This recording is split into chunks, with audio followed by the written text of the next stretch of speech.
আসসালামু আলাইকুম আমাৰ প্ৰিয় খামাৰি বন্ধুসকল, আপোনালোকক আমাৰ এই ইউটিউব চেনেলৰ পৰা স্বাগতম জনাইছোঁ। Animal lover 90। আজি চাওক, আমি এটা লোকেল গৰুক কৃত্ৰিম প্ৰজনন কৰিম, অৰ্থাৎ আৰ্টিফিচিয়েল ইনসেমিনেশ্যন কৰিম। এই লোকেল গৰুজনীক আমি আজি চিমেণ্ট দিম গিৰ।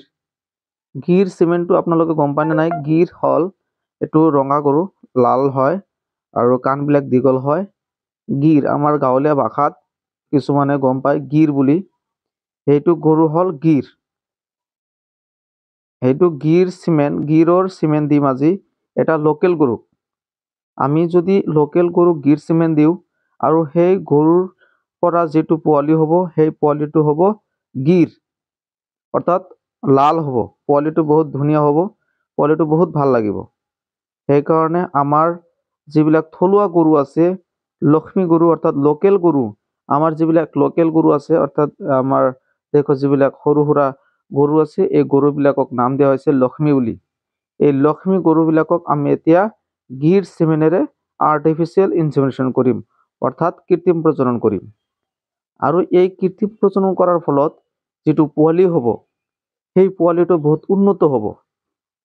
কাৰণ আমাৰ এই লোকেল গৰুৰ পৰা যিটো পোৱালি হ'ব, বেজীৰ সহায়ত যিটো পোৱালি জন্ম হ'ব, সেই পোৱালিটো যদি মাইকী পোৱালি হয়, সেই মাইকী পোৱালিৰ গাখীৰটো বহুত বেছি হ'ব। মানে আমাৰ এই থলুৱা গৰুবিলাকৰ কিন্তু গাখীৰ নাথাকে, 1-1.5 লিটাৰ গাখীৰ হয়, মেক্সিমাম গাখীৰ কিছুমান গৰু নাথাকে।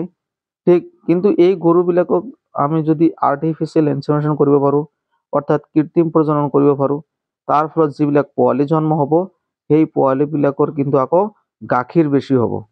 সেইটো গম পাব লাগিব। সেইকাৰণে ঘৰত থকা আপোনালোকৰ ঘৰত থকা সৰু সুৰা যিবিলাক গৰু আছে, সেই গৰুবিলাকক আপোনালোকে কৃত্ৰিম প্ৰজনন কৰাবলৈ চেষ্টা কৰিব। আৰু ডাক্তৰ মাতি আনি আপোনালোকে বেজী মাৰি ল'ব। যদি বেজী মাৰি লয়, তাৰ পৰা কিন্তু ভাল আৰু উন্নত ধৰণৰ এটা পোৱালি পাব পাৰে। এই গিৰ পোৱালিবিলাক হলষ্টিয়ান, শাহিয়াল, আপোনালোকে যিটো বিচাৰে সেইটোৱে পাব পাৰে। এতিয়া ধৰক জাৰ্চি, শাহিয়াল, গিৰ, হলষ্টিয়ান ফ্ৰিজিয়ান, ক্ৰছ ব্ৰিডৰ বিভিন্ন জাতৰ চিমেণ্ট পোৱা যায়, গৰুৰ বেজী পোৱা যায়। সেই বেজীবিলাক যদি আপোনালোকৰ ঘৰত থকা গৰুবিলাকক দিব পাৰে, তেতিয়া কিন্তু সেই গৰুৰ পেটৰ পৰাই ডাঙৰ ডাঙৰ সেইবিলাক গৰু হৈ যাব, ঘৰতেই হৈ যাব। গতিকে এইবিলাক গৰু, যিবিলাক ডাঙৰ গৰু, গিৰ, শাহিয়াল, হলষ্টিয়ান, এই গৰুবিলাক কিন্তু কিনিবলৈ গ'লে বহুত পইচাৰ প্ৰয়োজন হয়। এটা গৰুৰ দাম মেক্সিমাম 1 পৰা 1.5 লাখ, গতিকে বহুত টকাৰ প্ৰয়োজন। গতিকে আপোনালোকে যদি আপোনালোকৰ ঘৰত থকা গৰুবিলাকক কৃত্ৰিম প্ৰজনন কৰিব পাৰে, তাৰ পৰা কিন্তু ভাল এটা উন্নত ধৰণৰ পোৱালি পাব।